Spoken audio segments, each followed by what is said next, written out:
আল্লামা সাঈদী তুমি মরণি, শহীদ হয়েছ তুমি এটাই জানি। আল্লামা সাঈদী তুমি মরণি, শহীদ হয়েছ তুমি এটাই জানি। শহীদ হয়েছ তুমি এটাই জানি। কারাগারে কাটালে 13টি বছর, বাতিল কেঁপেছে তোমায় দেখে থর থর। কারাগারে কাটালে 13টি বছর, বাতিল কেঁপেছে তোমায় দেখে থর থর। তুমি যে ছিলে মোদের নয়নমণি, তুমি যে ছিলে মোদের নয়নমণি, শহীদ হয়েছ তুমি এটাই জানি। আল্লামা সাঈদী তুমি মরণি, শহীদ হয়েছ তুমি এটাই জানি। শহীদ হয়েছ তুমি এটাই জানি। দেহ মাঝে যতদিন ছিল তব প্রাণ, বলেছিলে তুমি সেই প্রভুর কালাম। দেহ মাঝে যতদিন ছিল তব প্রাণ, বলেছিলে তুমি সেই প্রভুর কালাম। তাই তো তোমায় ভাবি প্রতিদিনই, তাই তো তোমায় ভাবি প্রতিদিনই, শহীদ হয়েছ তুমি এটাই জানি। আল্লামা সাঈদী তুমি মরণি, শহীদ হয়েছ তুমি এটাই জানি। শহীদ হয়েছ তুমি এটাই জানি। দেখা তো হবে না এই জীবনে, দেখা হবে জান্নাতের ফুল বাগানে। দেখা তো হবে না এই জীবনে, দেখা হবে জান্নাতের ফুল বাগানে। এই আশা কবুল করো আল্লাহ তুমি, এই আশা কবুল করো আল্লাহ তুমি। শহীদ হয়েছ তুমি এটাই জানি। শহীদ হয়েছ তুমি এটাই জানি।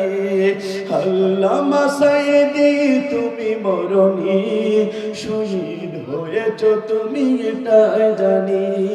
শহীদ হয়েছ তুমি এটাই জানি। শহীদ হয়েছ তুমি এটাই জানি। আজকের এই জমিনে ইসলামের পতাকা উড়বার, অর্থাৎ ইসলামের পতাকা উড্ডীন হবেই হবে, কোন নাস্তিকের বাচ্চা থাকাতে পারবে না। কথা বলুন ঠিক না বেঠিক? দীর্ঘ 17টা বছর ধরে যারা জালিমের ভূমিকায় পালন করেছিল, আল্লামা সাঈদী একটা কথা বলেছিল, এই জালিমের অবসর হবে, এই বাংলাদেশে ইসলামের পতাকা উড্ডীন হবে, এই বাংলাদেশে ইসলামপন্থীরা বিজয় নেবে। আর ইসলামপন্থীরা যেদিন বিজয় লাভ করবে, এই জালিম স্বৈরাচার পৃথিবীর সবচেয়ে বড় হিটলার শেখ হাসিনা বাংলার জমিনে থাকতে পারবে না। এমন একটা নারা দেবে, মাপুর বাড়ির তেল লাগিয়ে পড়বা। সে আল্লামা সাঈদী বাংলাদেশের সবচেয়ে বড় ওলি, আজকে তার কথা সত্য হয়েছে। কথা বলুন ঠিক না বেটি? এমন একটা দিন আসবে, ইঁদুরের গর্ত পর্যন্ত খুঁজে খুঁজে পাওয়া যাবে না। আজ কাউকে খুঁজে পাওয়া যায় না। বড় বড় কথা বলতো, অনেক কিছু বলতো, আজকে তারা কি বাংলার জমিনে আসে? জোরে বলেন আসে? ইতিহাস প্রমাণ করে, যারা জুলুমের ভূমিকায় ইতিহাস প্রমাণ করে যারা করেছিল, সেই নমরুদকে আল্লাহ রাব্বুল আমিন ন্যাংরা মশা দিয়ে সাইজ করেছিল, ফিরাউনের জুলুম করেছিল, আল্লাহ পাক তাকে পানিতে চুপিয়ে চুপে মেরেছিল। ইতিহাস প্রমাণ করে আপনার আমার নবীকে কষ্ট দিয়েছিল আবু জেহেল, তার বাড়িটা পর্যন্ত ইন্টারন্যাশনাল টয়লেট বানিয়ে দিয়েছিল। আর ইতিহাস প্রমাণ করে 2024 সাল পর্যন্ত যারা 17টা বছর ধরে জামাত ইসলামী ছাত্র শিবির সহ ইসলামী আন্দোলনের কর্মীদেরকে যারা কষ্ট দিয়েছে, জুলুম করেছে, নির্যাতন করেছে, আল্লাহ পাক তাদেরকে এমন লাঞ্ছিত করেছে, অর্থাৎ স্বাধীনতার পর্যন্ত সুযোগ পায় নাই। কথা বলুন ঠিক না বেঠিক? এদেশের ছাত্র ভাইরা যে জায়গায় যাইতে পারতো না, একটা মেয়ে তার ইজ্জত পর্যন্ত যেখানে থাকে সেই পর্যন্ত জিনিসগুলো বের করে ওপেন ভাবে গোটা বিশ্বকে দেখাই দিয়েছে যে জালিমের বাচ্চা এই কাজগুলো করতো। কথা বলুন ঠিক না বেঠিক? উপস্থিতি আমার সময় সংক্ষিপ্ত, এই জন্য সব কথা বলে সুযোগ পাবো না। উপস্থিতি, সুতরাং এই জমিন হবে ইসলামের জমিন, এই জমিন হবে কোরআনের জমিন। আর এই কোরআন দিয়ে যদি এই জমিন চলে, অর্থাৎ এই জমিনের পার্লামেন্ট চলে, ওই দেশের মানুষগুলো ভালো হতে বাধ্য। কথা বলুন ঠিক না বেঠিক? আমার বন্ধুরা তাহলে লক্ষ্য করুন, এই কোরআনুল কারীমটা আপনার আমার জন্য আল্লাহ রাব্বুল আমিন দিয়েছেন হিদায়াতের কিতাব। এই কোরআনুল কারীমটা আপনার আমার জন্য দিয়েছে গোটা পৃথিবীতে মুসলমানদের মুখে হাসি ফোটানোর জন্য। আমার বন্ধুরা লক্ষ্য করুন, তাহলে এই কোরআন আসলো মানুষের ভাগ্য পরিবর্তন করার জন্য, এই কোরআন আসলো মানুষের মুখে হাসি ফোটানোর জন্য, অর্থাৎ অভাবগ্রস্ত ব্যক্তির মুখে হাসি ফোটানোর জন্য 1400 বছর আগে এই কোরআন নাজিল করেছিলেন আল্লাহ রাব্বুল আমিন। আর আপনি যদি সেই কোরআনকে যদি আঁকড়ে ধরতে পারি, এই জমিনে আল্লাহ রাব্বুল আমিন বরকত নাজিল করবে। কথা বলুন ঠিক না বেঠিক? আল্লাহ রাব্বুল আমিন কোরআনুল কারীমের ভিতরে সুন্দরভাবে ঘোষণা করলেন, তাহা মা আনজালনা আলাইকাল কুরআনা লিতাশকা। চিৎকার করে বলুন আল্লাহু আকবার। আল্লাহ রাব্বুল আমিন বলেন, ও মুহাম্মদ, তুমি শুধু নির্যাতিত হবে, নিষ্পেষিত হবে, নিগৃহীত হবে, তোমার পক্ষের মানুষগুলো শুধু অবহেলিত হবে, নির্যাতিত হবে। এজন্য আমি কোরআন নাজিল করি নাই, বরং কোরআন নাজিল হয়েছে গোটা পৃথিবীর মুসলমানদের ভাগ্য পরিবর্তন করার জন্য। গোটা কোরআনটা নাজিল হয়েছে গোটা মানুষের মুখে হাসি ফোটানোর জন্য, অভাবগ্রস্ত মানুষগুলোকে অভাব থেকে মেটানোর জন্য। কথা বলুন ঠিক না বেঠিক? অর্থাৎ কোরআনটা নাজিল হলো মানুষের জীবন পরিবর্তন করার জন্য, কোরআনটা নাজিল হলো একটা মানুষের জীবনটা পরিবর্তন করার জন্য। সুতরাং আপনি আমি যদি সেই কোরআনের কাছে যদি ফিরে আসতে পারি, আপনার জীবন পর্যন্ত বর্তমানে পরিবর্তন হতে পারে। কথা বলুন ঠিক না বেঠিক? আমার বন্ধুরা, শুধু এখানেই শেষ নাই। আল্লাহ রাব্বুল আমিন কোরআনুল কারীমের ভিতরে অন্য জায়গায় ঘোষণা করলেন, আলিফ লাম রা কিতাবুন আনজালনাহু ইলাইকা লিতুখরিজান নাসা মিনাজ যুলুমাতি ইলান নূর। চিৎকার করে বলুন আল্লাহু আকবার। আল্লাহর পক্ষ থেকে জিবরাইলের মাধ্যমে বিশ্বনবীর পথে কোরআনটা নাজিল হলো। গোটা পৃথিবীতে অত বড় অন্ধকার পথ আছে, গোটা পৃথিবীতে অত বড় অন্ধকার সমাজ আছে, গোটা পৃথিবীতে অত বড় অন্ধকার পথ এবং মত আছে। সমস্ত সব কিছু ডাজরে ফেলাই দিয়া আলোকে একটি সমাজ তৈরি করার জন্য 1400 বছর আগে আল্লাহ রাসূলের পথে আল্লাহ পাক কোরআন নাজিল করেছিলেন। কথা বলুন ঠিক না বেঠিক? আল্লাহ নবী এমন একটা সমাজে এসেছিলেন যে সমাজে নারীর কোনো সতীত্বর গ্যারান্টি ছিল না। আল্লাহ রাসূল এমন একটা সমাজে ছিল যে সমাজে জোরদার ছিল, মুল্লুকদার ছিল। আমার বন্ধুরা, এই কোরআন নাজিল হলো, অন্ধকার সবকিছু দুর্বৃত হয়ে গেল, মানুষের শান্তি ফিরে আসলো। অত অশান্তিময় পৃথিবীকে শান্তি দিয়েছিলেন তিনি কে? জোরে বলেন তিনি কে? আজকের এই অশান্তিময় পৃথিবীকে যদি পরিবর্তন করতে হয়, এই বাংলাদেশকেও যদি পরিবর্তন করতে হয়, অন্ধকার যুগ চলে গেছে, এখন থেকে সিদ্ধান্ত গ্রহণ করতে হবে আলোকিত সমাজ তৈরি করার জন্য। আর এই বাংলাদেশে আলোকিত সমাজ যদি তৈরি করতে হয়, আল্লাহর কোরআন ছাড়া হবে না। কথা বলুন ঠিক না বেঠিক? আমার বন্ধুরা, এই লাইটের জেনারেটর আছে, ওখানে যদি জেনারেটর যদি স্টার্ট দেওয়া হয়, যেমনি ভাবে সুইচ অন করলে সব আলোকিত হয়ে যাবে। আমার বন্ধুরা, গ্রাম থেকে শুরু করে পার্লামেন্ট পর্যন্ত যদি এমনি হবে গ্রামের সেই আপনার জেনারেটরকে যদি আপনি অন করতে পারেন, সুইচটা টিপ দিতে পারেন, বিশ্বাস করুন প্রত্যেকটা আসন থেকে কোরআনওয়ালা ব্যক্তি যদি পার্লামেন্টে যেতে পারে, আর আগামীকাল যদি ঘোষণা দেয় বাংলাদেশ কোরআন দিয়ে চলবে, আগামীর পৃথিবী হবে ইসলামের পৃথিবী। আগামীর বাংলাদেশ হবে কোরআনের বাংলাদেশ। আগামীর বাংলাদেশ হবে খোদা মুরিদ অর্থাৎ খোদা মুক্ত বাংলাদেশ। কথা বলুন ঠিক না বেঠিক? সেটা কোরআন ছাড়া কি সম্ভব? জোরে বলেন সম্ভব?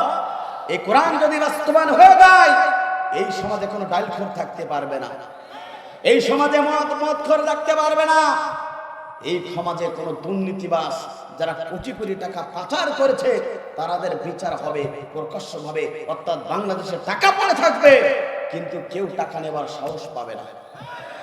কথা বলুন ঠিক না বেঠিক? উপস্থিতি দীর্ঘ 17টা বছর ধরে ওই জালিম স্বৈরাচাররা এতটাই বাংলাদেশের ক্ষতি করেছে, 99.1 বিলিয়ন টাকা বাংলাদেশ থেকে তারা পাচার করেছে। 94.1 বিলিয়ন টাকা তারা এই বাংলাদেশকে ঋণগ্রস্ত করে পালায়ে গিয়েছে। শুধু এখানে শেষ নাই প্রিয় বন্ধুরা, এ কাজ করাতে আর শেষ হয় নাই। আমার বন্ধুরা একটু লক্ষ্য করুন, প্রতি সেকেন্ডে তারা 1,26,000 টাকা তারা পাচার করেছে, অর্থাৎ প্রতি ঘন্টায় অনেক টাকা তারা পাচার করেছে। ইতিহাস প্রমাণ করে এরাই হচ্ছে সবচেয়ে দুর্নীতি, অর্থাৎ দুর্নীতির দল। কথা বলুন ঠিক না ঠিক? সুতরাং আপনাকে আমাকে যদি বাংলাদেশ নতুন ভাবে সাজাতে হয়, তাহলে সব গ্রহণযোগ্য আল্লাহ ভীরু নামাজি ব্যক্তি, ইসলাম বাদে কোরআন বাদে এই ব্যক্তিগুলোকে সব জায়গায় পাঠানো দরকার। কথা বলুন ঠিক না ঠিক? আমার বন্ধুরা তাহলে লক্ষ্য করুন, যে মাসটা চলছে বিশ্বনবীর আগমনের মাস, বিশ্বনবী সম্পর্কে কিছু বলতে চাই। আমার বন্ধুরা একটু লক্ষ্য করুন, আজকের এই ঘড়িধরা সমাজ যদি পরিবর্তন করতে হয়, এই সমাজ পরিবর্তন করতে ছিলেন আপনার আমার নবী বিশ্বনবী আখিরি জামানার নবী। কিভাবে তিনি সমাজ পরিবর্তন করেছিলেন, কিভাবে তিনি রাষ্ট্র পরিচালনা করেছিলেন, কিভাবে তিনি দেশটাকে পরিবর্তন করতে চেয়েছিলেন, আপনি আমি যদি সেই সিদ্ধান্ত এখন থেকে নিতে পারি, আমরা বিশ্বাস করি এই বাংলাদেশ হবে কোরআনের বাংলাদেশ। কথা বলুন ঠিক না বেঠিক? আপনার আমার নবী বিশ্বনবী আখিরি জামানার নবী, অর্থাৎ জন্মের পর থেকে 40টা বছর ধরে দিনের দাওয়াত দিয়েছিলেন। 40টা বছর ধরে তিনি দিনের দাওয়াত দিয়েছিলেন। সমাজে কোনো পরিবর্তন আনতে পারলেন না, কিছুই আনতে পারলেন না। ইতিহাস প্রমাণ করে আমার বন্ধুরা, 40 বছর পরে তিনি হেরায় গুহাতে ধ্যানে মগ্ন হয়ে আল্লাহর পক্ষ থেকে কোরআন নাজিল হয়ে গেল। বিশ্বনবী নবুয়ত পেয়ে গেলেন এবং কোরআন বিশ্বনবীর পদে নাজিল হয়ে গেল। ওই মক্কার বুকে দীর্ঘ 13টি বছর ধরে তিনি এই কালেমার দাওয়াত দিলেন, পরিবর্তন করতে পারলেন না। ওই জালিম স্বৈরাচার অত্যাচার উদ্বাসাইবারা বিশ্বনবী যখন দিনের দাওয়াত দিতেন, বিশ্বনবী যখন দিনের কাজ করতেন, দিনের দাওয়াত দিতেন, জুলুম নির্যাতন স্টিমরোলার বিশ্বনবীর পদে চালানো হয়েছিল। ইতিহাস প্রমাণ করে সামান্য একটা ঘটনা বলতে চাই। আপনার আমার নবী বিশ্বনবী আখিরি জামানার নবী এই কালেমার দাওয়াত দেওয়ার পরে হঠাৎ করে একদিন কাবার চত্বরে তিনি দাঁড়িয়ে গেলেন। 2 রাকাত নামাজ পড়ার জন্য কাবার চত্বরে দাঁড়িয়ে গেলেন। আপনার আমার নবী বিশ্বনবী আখিরি জামানার নবী এই কালেমার প্রতিষ্ঠার জন্য, আল্লাহর জমিনে আল্লাহর দ্বীন প্রতিষ্ঠা করার জন্য কত কষ্ট করেছে, কত রক্ত ঝরেছিল বিশ্বনবীর শরীর থেকে। একটু লক্ষ্য করুন প্রিয় বন্ধুরা, আপনার আমার নবী বিশ্বনবী আখিরি জামানার নবী কাবার চত্বরে দাঁড়িয়ে গেলেন 2 রাকাত নামাজ পড়ার জন্য। আব্দুল্লাহ ইবনে মাসউদ রাদিয়াল্লাহু তাআলা আনহু হইতে এই হাদিসটা বর্ণনা করেন। আমার বন্ধুরা একটু লক্ষ্য করুন, যে সময় তিনি নামাজের জন্য দাঁড়িয়ে গেলেন কাবার চত্বরে কিছু দূরে, ওই সময় 7 জন কাফের ছিল। 7 জন কাফের তারা গোল বৈঠক করে তারা চিন্তা করতেছিল আব্দুল্লাহর বেটা মুহাম্মদকে দুনিয়ার মাঝে বিদায় গ্রহণ করাতে হবে। কেননা আমরা যখন মুহাম্মদ যদি বেঁচে থাকে, তাহলে দিনের দাওয়াত সমাজ যদি প্রতিষ্ঠিত হয়ে যায়, আমাদের অবৈধ চেয়ার পর্যন্ত থাকবে না। কথা বলুন ঠিক না বেঠিক? বিশ্বনবী কানে আত্মা বিশ্বনবী নামাজ দাঁড়িয়ে গেলেন। 7 জন কাফের, উকবা ইবনে আবি মুঈত এর ভিতরে একজন কাফের ছিল। আবু জাহল বলল, ও উকবা ইবনে আবি মুঈত, তুমি শোনো, তুমি যদি আমার কাছ থেকে পুরস্কার পেতে চাও, তুমি যদি বড় জায়গায় আসন যদি বসতে চাও, মুহাম্মদকে তোমাকে কষ্ট দিতে হবে, মুহাম্মদকে মেরে ফেলতে হবে, মুহাম্মদকে দুনিয়ার মাঝে বিদায় গ্রহণ করাতে হবে। ও উকবা ইবনে আবি মুঈত, তুমি পারবে কিনা বলে দাও। সঙ্গে সঙ্গে উকবা ইবনে আবি মুঈত কাফের ছিলেন, হাতটা উঁচু করে বলল, নেতাজি আপনি যা বলবেন আমি সেটা অক্ষরে অক্ষরে পালন করব। একবার জোরে জোরে বলেন নাউজুবিল্লাহ। আমার বন্ধুরা, দিনের দাওয়াত দিতে গিয়ে আপনারা আমার নবী কি কষ্ট করেছেন একটু লক্ষ্য করুন। এই রবিউল আউয়াল মাসে রাসূলের সিরাত থেকে আপনাকে সিদ্ধান্ত গ্রহণ করতে হবে। এই দিনের দাওয়াত দিতে গিয়ে বিশ্বনবী তার মাতৃভূমি ছেড়েছেন। এই দিনের দাওয়াত দিতে গিয়ে বিশ্বনবী তার পিতৃভূমি ছেড়েছেন। এই দিনের দাওয়াত দেওয়ার কারণে বিশ্বনবীর শরীর থেকে রক্ত ঝরেছে তাইফের ময়দানে। এই দিনের দাওয়াত দিতে গিয়ে বিশ্বনবীর শরীর থেকে রক্ত ঝরেছে। এই দিনের দাওয়াত দেওয়ার কারণে রাসূলের মাথার হেলমেট পেরেছে। এই দিনের দাওয়াত দেওয়ার কারণে রাসূল তার বাড়িঘর পর্যন্ত ছেড়ে গিয়েছে। এই দিনের দাওয়াত দেওয়ার কারণে রাসূল কষ্ট করেছে, তারপরেও তিনি দিনের দাওয়াত থেকে 1 ইঞ্চি সরে দাঁড়ায় নাই। কথা বলুন ঠিক না বেঠিক? আমার বন্ধুরা, বিশ্বনবী যখন নামাজে দাঁড়িয়ে গেল, উকবা ইবনে আবি মুঈত একটা উটের নাড়ি ভুড়ি নিয়ে আসলো। বিশ্বনবী সিজদায় আছেন, সমস্ত নারী বুড়ি করা বিশ্বনবীর পিঠের উপরে চাপাই দেওয়া হলো রাসূলকে মারার জন্য। যে সময় তিনি পিঠের উপরে নারী বুড়ি উপর নামে বিশ্বনবীর অর্থাৎ পিঠের উপরে চাপিয়ে দিলেন, আল্লাহ রাসূল আর সিজদা থেকে উঠতে পারে না পর্যন্ত, অর্থাৎ প্রচুর পরিমাণে বিশ্বনবীর কষ্ট হয়, কলিজা পর্যন্ত শুকিয়ে যায়, রক্ত অর্থাৎ চোখ দুটো রক্তিম হয়ে গেল। বিশ্বনবী পর্যাপ্ত পরিমাণে কষ্ট অনুভব করলেন। তিনি চিন্তা করলেন আমাকে মনে হয় মারার জন্য প্ল্যান করেছে। এই দৃশ্য দেখতেছিলেন পাশে রাসূলের সাহাবী অর্থাৎ হাদিসটা যিনি বর্ণনা করেছেন আব্দুল্লাহ ইবনে মাসউদ রাদিয়াল্লাহু তাআলা আনহু, তিনি চিন্তা করলেন আমার তো কোনো শক্তি নাই, একটা দৌড় দিলেন বিশ্বনবীর বাসার দিকে, অর্থাৎ রাসূলের কলিজার টুকরামায় ফাতেমাকে ডাকলেন, তোমার বাবা কাবার চত্বরে নামাজে দাঁড়িয়ে গেল, আমি দেখলাম 7 জন কাফের তারা চিন্তা করে তোমার বাবাকে হত্যা করার জন্য তোমার বাবার পিঠের উপরে নারী ভুড়ি পর্যন্ত চাপিয়ে দেওয়া হয়েছে। ও রাসূলের কলিজার টুকরা ফাতেমা তাড়াতাড়ি চলো। আল্লাহ রাসূলের কলিজার টুকরা ফাতেমা ঘর থেকে বেরিয়ে গেলেন, কাবার চত্বরে চলে গেলেন, দেখলেন নিজের বাবার নিজের বাবার পিঠের উপরে নারী ভুড়ি চাপাই দেওয়া হয়েছে। যে নবীর চেহারা দেখলে পরে 3 সন্তানগুলো পিতা হারানোর বেদনা ভুলে যেত। যে নবীর চেহারা দেখলে ক্ষুধার্ত সাহাবীগণ ক্ষুধা নিবারণ হয়ে যেত। যে নবীর চেহারা দেখলে পরে বিধবার তাদের স্বামী হারানোর বেদনা ভুলে যেত। যে নবী একবার হ্যাঁ বললে হারাল হয়ে যেত, না বললে না হয়ে যেত। যে নবী একবার বললে ও পাহাড়কে আল্লাহ পাক শান্ত করে দিতেন। সেই নবী দিনের দাওয়াত দেওয়ার কারণে ওই কাবার চত্বরে ওই আবু জাহল বিশ্বনবীকে মারার জন্য তারা উটের নাড়ি বুড়ি পর্যন্ত চাপিয়ে দিয়েছিলেন। কথা বলুন ঠিক না বেটি? আপনারা আমার বন্ধুরা একটু লক্ষ্য করেন, প্রিয় মহেশপুরবাসী, ঝিনাইদহবাসী, আপনার আমার নবী এই কোরআনের জন্য ইসলামের জন্য কত কষ্ট করেছে। আপনার আমার বিশ্বনবী আল্লাহর জমিন আল্লাহর দ্বীন প্রতিষ্ঠা করতে গিয়ে কত কষ্ট করেছে একটু লক্ষ্য করুন প্রিয় বন্ধুরা।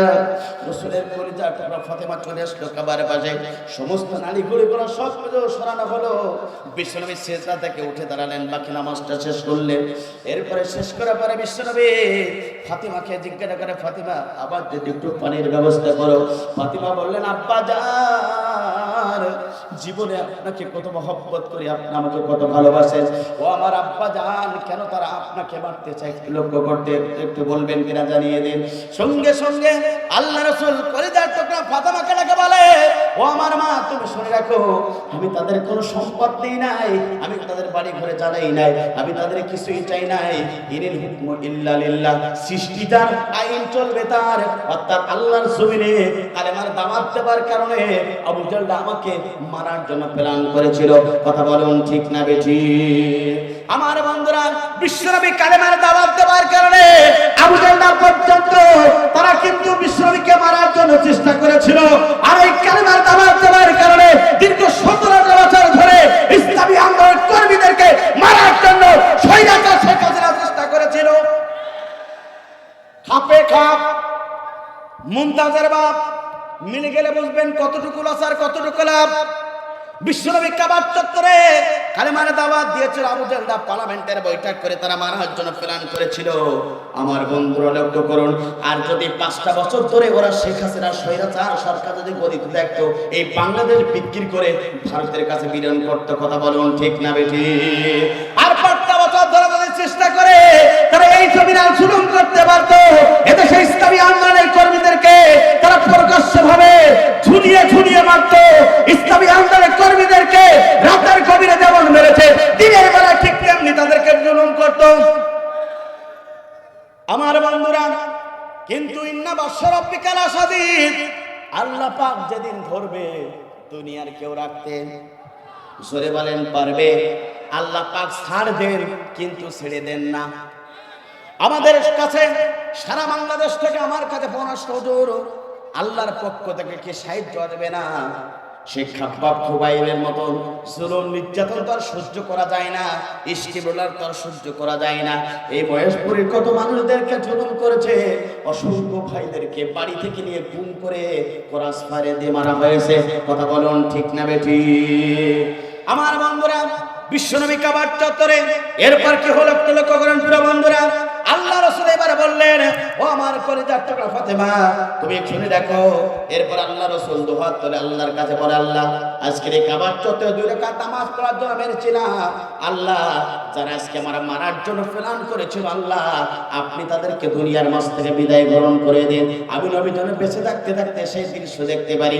আমার বন্ধুরা একটু লক্ষ্য করো, আল্লাহ রাসূল দোয়া করলেন, পৃথিবীর সমস্ত দোয়া ব্যর্থ হতে পারে, আল্লাহ রাসূলের দোয়া ব্যর্থ হবে না। কথা বলুন ঠিক না বেঠিক?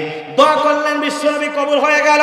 7 জন কাফেরের কানের ভিতরে দোয়াটা চলে গেল। সকলে তারা বিস্মিত হয়ে পড়লেন। বিশ্বনবী দোয়া করেছেন, আবু জাহল পর্যন্ত জানতো বিশ্বনবী দোয়া করেছেন 100% দোয়া কবুল হবে, আমাদেরকে ধ্বংস হবে। আমার বন্ধুরা, পরের বছর বদর যুদ্ধ প্রান্তরে সমস্ত 7 জন সহ তারা ধ্বংস হয়েছিল, বিদায় গ্রহণ করেছিল।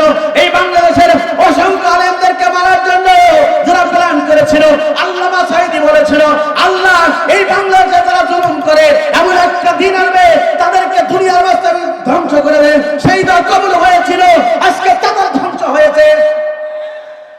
কথা বলুন ঠিক না বেঠিক? তাহলে ইতিহাস প্রমাণ করে, যুগে যুগে যারা জুলুম করবে, নির্যাতন করবে, ইসলাম প্রতিষ্ঠার জন্য যারা প্রতিবন্ধকতা সৃষ্টি করবে, আল্লাহ পাক তাদেরকে ধ্বংস করবে।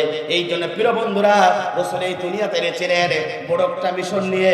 সেই মিশনটা হচ্ছে আল্লাহর জমিনে আল্লাহর দ্বীন প্রতিষ্ঠা করার জন্য। আল্লাহ রাসূলকে এই পৃথিবীতে আল্লাহ পাক প্রেরণ করেছিলেন। কথা বলুন ঠিক না বেঠিক? এই পৃথিবীতে রাসূলকে প্রেরণের অন্যতম একটি কারণ হলো আল্লাহর জমিনে আল্লাহর দ্বীন প্রতিষ্ঠা করতেই হবে। হে রাসূল, এই দ্বীন যদি প্রতিষ্ঠা হয়ে যায়, সমাজে সব অশান্তি দূর হয়ে যাবে। কথা বলুন ঠিক না বেঠিক? 40 বছর পরে নবুয়ত পালেন, 13টি বছর ধরে দ্বীনের দাওয়াত দিলেন, পরিবর্তন হলো না। হিজরত করে মদিনায় চলে গেলেন। সেই মদিনা থেকে বিনা রক্তপাতে অর্থাৎ মক্কা বিচার হয়ে গেল। দিন 10 বছর প্রতিষ্ঠা হয়ে গেল।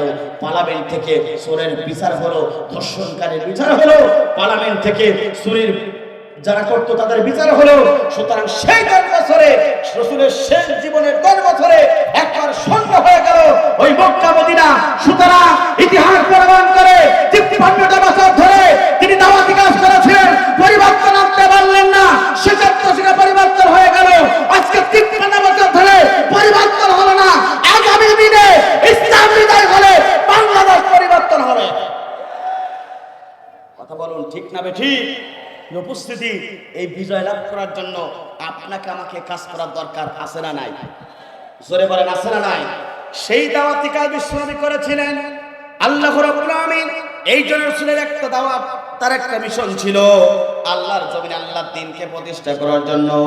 এই জন্য আল্লাহ রাব্বুল আলামিন কোরআনুল কারীমের ভিতরে ঘোষণা করলেন, হুয়াল্লাযী আরসালা রাসূলা বিল হুদা ওয়া দীনিল হক লিইজহিরাহু আলাদ-দীনি কুল্লিহি ওয়া লাহু কারিহাল মুশরিকুন। তিনি তো সেই সত্তা যিনি তার রাসূলকে 70 দিন সহকারে এই পৃথিবীতে প্রেরণ করলেন। হে নবী, এই দিনের দাওয়াত তুমি দেবে। এই দিন সত্য সহকারে রাসূলকে এই পৃথিবীতে প্রেরণ করা হয়েছিল। সকল দিনের সকল জীবন ব্যবস্থার উপরে সব কিছু ডাস্টবিনে ফেলাই দিয়া আল্লাহর জীবন ব্যবস্থাকে প্রতিষ্ঠার জন্য তুমি কাজ করবে। হে নবী, এই কাজ করতে গিয়ে মুশরিকরা তোমার প্রতি অসন্তুষ্ট হবে, তারপরেও তোমাকে দিনের দাওয়াত, দিনের কাজ করতে হবে। কথা বলুন ঠিক না বেঠিক? আমার বন্ধুরা, বিশ্বনবী এই দিনের দাওয়াত দিলেন। দাওয়াতের পরে তিনি সোনার পৃথিবী গড়ে ফেললেন। আমার বন্ধুরা, তাহলে লক্ষ্য করুন, এই জন্য আজকে আপনাকে আমাকে দায়িত্ব বহন করতে বলো। আল উলামা ওয়ারাসাতুল আম্বিয়া, নবীদের উত্তরসূরি হচ্ছে হক্কানি আলেমগণ। সেই হক্কানি আলেম আল্লামা সাঈদী ছিলেন গোটা পৃথিবীর মডেল। কথা বলুন ঠিক না বেঠিক? আল্লামা সাঈদী তিনি এই দিন প্রতিষ্ঠার জন্য কাজ করেছিলেন একজন আলেম হিসাবে। আর সবচেয়ে বড় কাজ করেছিলেন আপনার আমার নবী, বিশ্ব নবী, আখেরি জামানার নবী, গোটা পৃথিবী পরিবর্তন করার জন্য। এই জন্য আপনাকে আমাকে এই দিন প্রতিষ্ঠার জন্য কাজ করার দরকার আছে না নাই? সুতরাং আল্লাহর জমিনে সমস্ত জীবন ব্যবস্থা বাদ দিয়ে আল্লাহর জমিনে আল্লাহর দ্বীন প্রতিষ্ঠার জন্য আগামীতে কারা কারা এই কোরআনের পক্ষে থাকতে চান, তো হাত তুলে একবার আল্লাহকে দেখা। লিল্লাহি তাকবীর, লিল্লাহি তাকবীর। আল কোরআনের আলো দুনিয়ার কোরআন হাদিস শিখালে, আলেম ওলামা শিখালে, লিল্লাহি তাকবীর। আল্লাহ রাসূলের এই সিরাতের মাসে একটা সিদ্ধান্ত গ্রহণ করে, রাসূল দ্বীনের কাজ করেছে, আমি দ্বীনের কাজ থেকে এক ইঞ্চি সরব না। রাসূল আল্লাহর জমিন আল্লাহর দ্বীন প্রতিষ্ঠার জন্য কাজ করেছে। যতই প্রতিবন্ধকতা আসুক না কেন, মুমিন আল্লাহর জীবন ব্যবস্থা দেখে বাতিলের কাছে মাথা নত করতে পারে না। কথা বলুন ঠিক না বেঠিক? আমার বন্ধুরা, এইভাবে কত জুলুম নির্যাতন করেছিল আমাদের উপরে, তারপরও বাংলাদেশের একটি দল আছে, হক্কানি দল, যারা বাতিলের কাছে পাঁচ আটা গোলামের মতন তারা পড়ে থাকে না।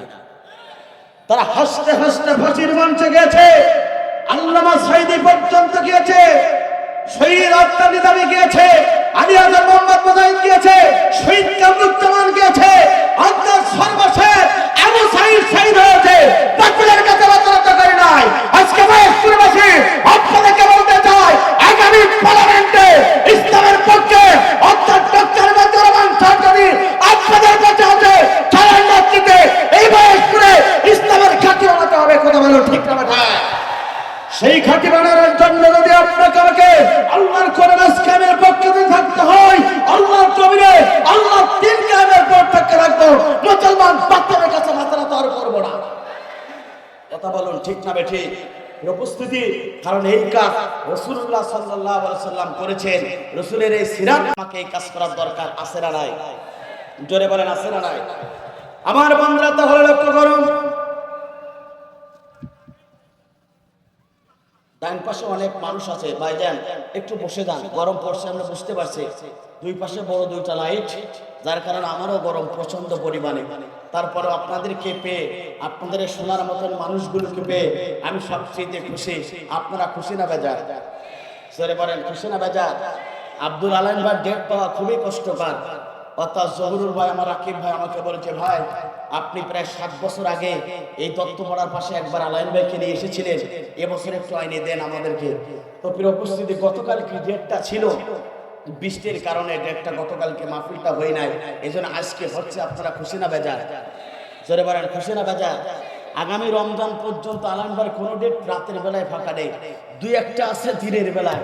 প্রিয় উপস্থিতি, তাকে পাওয়া খুবই কষ্টকর। তার চেয়ে বেশি কষ্টকর 2024 সালে স্বাধীনতার পরে। কথা বলুন ঠিক না বেঠিক? এই চেয়ারে কথা বলতে গিয়ে কেরামিন কাতিমিন ওত পেতে বসে থাকতো, আর রাস্তাঘাটায় থাকতো ওদের দোসররা। যে পুলিশ আমাদেরকে ধরার জন্য রাস্তাঘাটে দাঁড়িয়ে থাকতো। আর 2 দিন আমি আমির হামদাবার সাথে চাপনগরে মাহফিল করলাম, এই আপনার চৌগাছা মাহফিল করলাম। চৌগাছা থানার বর্তমান ওসি আব্দুল রাজ্জাক বলছে, হুজুর আপনি আমাকে মাফ করে দেবেন। হাতটা আমার সামনে এভাবে ধরে বলছে, হুজুর আমাকে মাফ করে দেবেন, সেদিন আপনাকে মঞ্চে উঠতে দেই নাই, আমি আল্লাহর কাছে বড় গুনাহগার হয়ে গিয়েছি। কথা বলুন ঠিক না বেঠিক? যে পুলিশ আমাদেরকে ধরার জন্য রাতে রাতারে বসে থাকতো রাস্তাঘাটে, সেই পুলিশ আমাদের গাড়ি এখন সাইড করে দিয়ে বলে, হুজুরদের পার করে দাও। কথা বলুন ঠিক না বেঠিক? এটা আল্লাহর পক্ষ থেকে সাহায্য, এটা আল্লাহ পাক আপনার আমার প্রতি রহমত করেছে। আল্লাহর স্পেশাল রহমতের কারণে আজকে বাংলাদেশ নতুন ভাবে স্বাধীন হয়েছে। এই স্বাধীনের সবচেয়ে রহমত যিনি নাজিল করেছেন তিনি কে? এই জন্য একবার সকলে একটু আলহামদুলিল্লাহ বলি। আলহামদুলিল্লাহ, আরো ধরে বলেন আলহামদুলিল্লাহ। মুমিন তো কখনো মাথা নত করে না, হোক না সে বন্দি কারাগারে, হোক না সে বন্দি কারাগারে। মুমিন তো কখনো মাথা নত করে না, হোক না সে বন্দি কারাগারে, হোক না সে বন্দি কারাগারে। কথা বলুন ঠিক না বেঠিক? আমার বন্ধুরা, তাহলে লক্ষ্য করুন, আপনার আমার নবী, বিশ্ব নবী, আখিরি জামানার নবী, এই সত্য দিন, সত্য সহকারে দিন সহকারে আল্লাহ রাসূলকে এই পৃথিবীতে আল্লাহ রাব্বুল আমিন প্রেরণ করেছিলেন সমাজ ইসলাম প্রতিষ্ঠার জন্য, আনাকিমুদ্দিন দিন কায়েমের জন্য। আমার বন্ধুরা, ইন্নাদ দীনা ইনদাল্লাহিল ইসলাম, আল্লাহ তাআলার কাছে একমাত্র শুধুমাত্র কেবলমাত্র পূর্ণাঙ্গ জীবন ব্যবস্থা নামাজ ইসলাম, Islam is the complete code of life. এই পূর্ণাঙ্গ জীবন ব্যবস্থা হচ্ছে আপনার আমার জন্য। বিশ্বনবী সিরাত মাস থেকে একটা সিদ্ধান্ত গ্রহণ করতে হবে, বিশ্বনবী 63 বছর ধরে তিনি দ্বীনের দাওয়াত দিয়েছে, 53 বছর ধরে পরিবর্তন হলো না, শেষের দশকে পরিবর্তন হলো, আলোকিত সমাজ তৈরি হয়ে গেল। আপনাকে আমাকে সিদ্ধান্ত গ্রহণ করতে হবে, অর্থাৎ রান্নাঘর থেকে পালাবেন পর্যন্ত দিয়ে আগামী দিন যদি এই দিন প্রতিষ্ঠা হয়ে যায়, এই বাংলাদেশ সোনার বাংলাদেশ হয়ে যাবে। কথা বলুন ঠিক না বেঠিক? আমার বন্ধুরা, এই জন্য আল্লাহ রাসূল পর্যন্ত কষ্ট করেছেন, এই দিনের দাওয়াত দিয়েছেন। আপনাকে আমাকে এই দিনের পথে অবিচল থাকতে হবে, দিন প্রতিষ্ঠার জন্য আপনাকে আমাকে আন্দোলন করতে হবে। আর আমার বন্ধুরা, যারা এই পৃথিবীতে জালিমের সরকারের যারা ভূমিকায় ছিল, ওদেরকে ঠিক পৃথিবীর মাঝ থেকে ফেরাউনের মতন করে আল্লাহ পাক ধ্বংস করেছে। কথা ঠিক না বেঠিক? আমার বন্ধুরা একটু লক্ষ্য করুন, তাহলে এই পৃথিবীতে যারা জুলুম করেছে, নির্যাতন করেছে, তাদের পরিণতি ভালো হয় নাই, এদের পরিণতি পর্যন্ত ভালো হবে না, ভবিষ্যতে আরও কিন্তু খারাপ হবে। কথা বলুন ঠিক না বেঠিক? আমার বন্ধুরা একটু লক্ষ্য করুন, তাহলে এই পৃথিবীতে একজন জালিম ছিল, নাম তার ছিল জালুত। এই জালুত বাদশা ছিল গোটা পৃথিবীর অন্যতম একটি স্বৈরাচার বাদশা। তার সামনে কথা বলার মতন কোন লোক তার সমাজে ছিল না, তার দেশে ছিল না, তার এলাকায় ছিল না। এই জালিমের ভূমিকা পালন করেছিল পৃথিবীর সবচেয়ে বড় স্বৈরাচার একজন শাসক, নাম তার ছিল জালুত বাদশা। আমার বন্ধুরা, ওই দেশে ইসলামের পক্ষে একজন বাদশা ছিল, নাম তার ছিল তালুত বাদশা। জালুত বাদশা তালুত বাদশার ভিতরে ইসলামের পক্ষে ছিল তালুত বাদশা, আর জালিমের ভূমিকা ছিল জালুত বাদশা। এই জালুত বাদশা শতাংশের অধিকারী ছিল, অসংখ্যতার মতো শরীর ছিল। প্রতিদিন তিনি 500টা রুটি খেত, প্রতিদিন একটা উট তার খাবার দাবারের ব্যবস্থা ছিল। আমার বন্ধুরা, তার সামনে কথা বলা তার দেশের কেউ সাহস ছিল না। হঠাৎ করে একদিন তিনি চিন্তা করলেন, আমি যুদ্ধ করতে চাই। সঙ্গে সঙ্গে তালুত বাদশাকে তিনি আমন্ত্রণ জানালেন। তালুত বাদশার সৈন্য সমস্ত ছিল 313 জন। বদরের প্রান্তরের ঘটনা, বদরের প্রান্তরে সাহাবী 313 জনের মতন করে সমস্ত সাহাবায়ে কেরামদেরকে, অর্থাৎ সমস্ত সৈন্যবাহিনীদেরকে তালুত বাদশা বললেন, শুনে রাখো, জালুত বাদশার বিরুদ্ধে লড়াই ময়দানে যেতে হবে। তবে শোনো, আমরা আছি 313 জন, তার বিরুদ্ধে লড়াই ময়দানে আমাদেরকে নামতে হবে।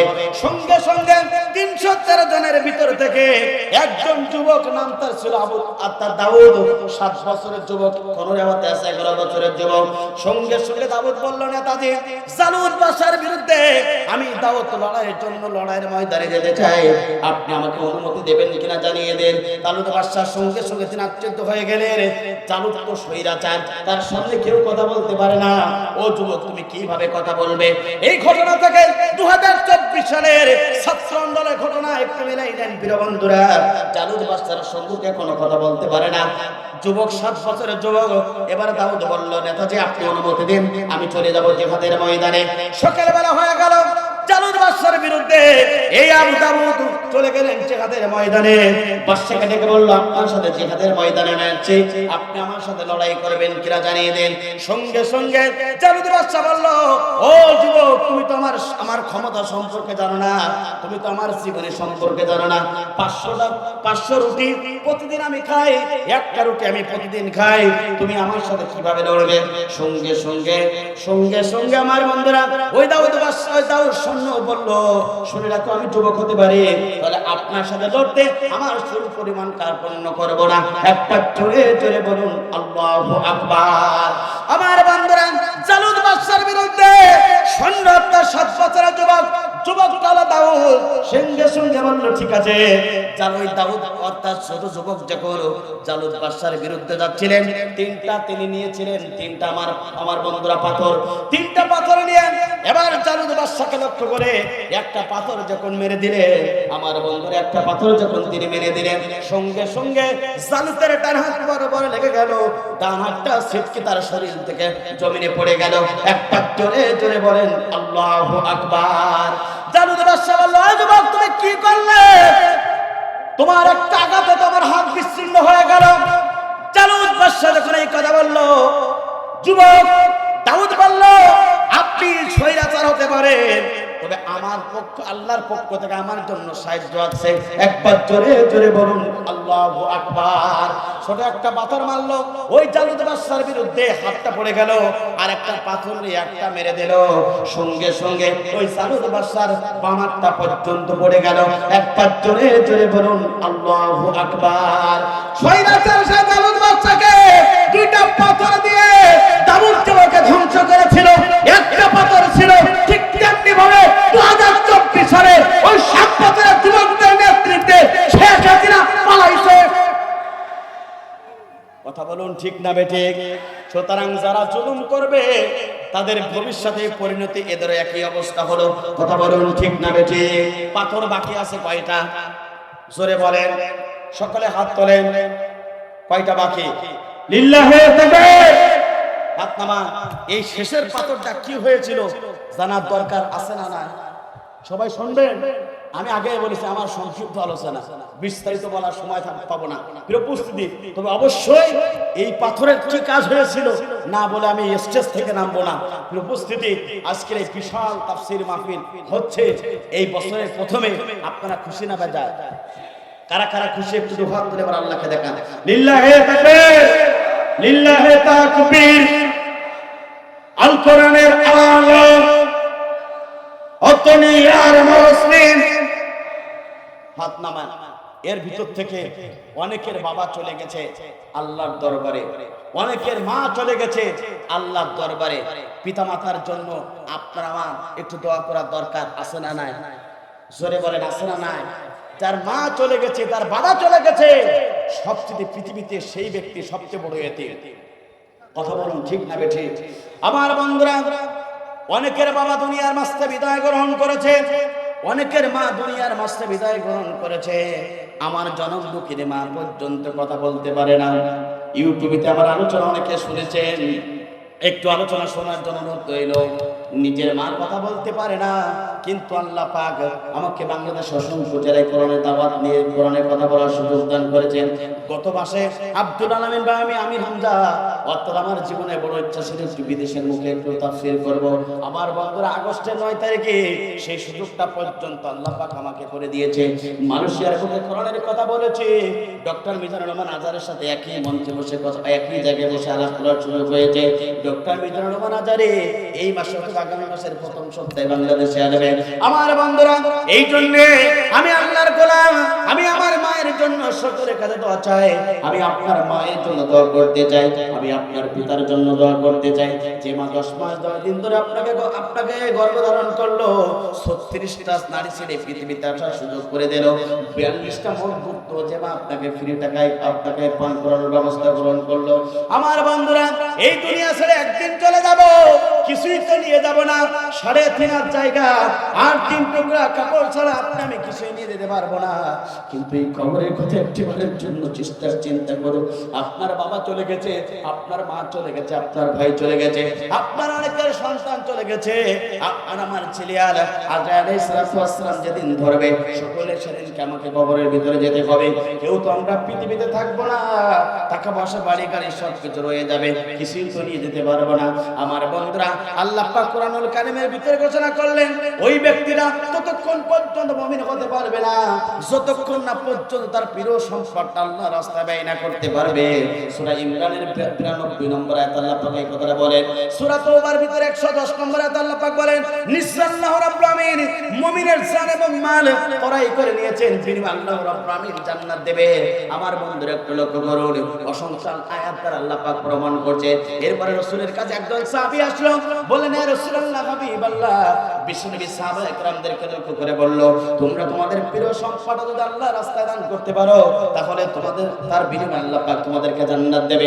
সাহাবী একটা দৌড় দিলেন, স্ত্রীর কাছে অনুমতি নিলেন, স্ত্রী অনুমতি দিলেন, বললেন, আমাদের প্রিয় সম্পদ হচ্ছে মসজিদ নববীর সম্মুখে 300 অর্থাৎ 300-র উপরে একটা খেজুর গাছ, সমস্ত খেজুর গাছটাকে রাসূলের কাছে দান করে দিলেন, বিনিময়ে জান্নাতে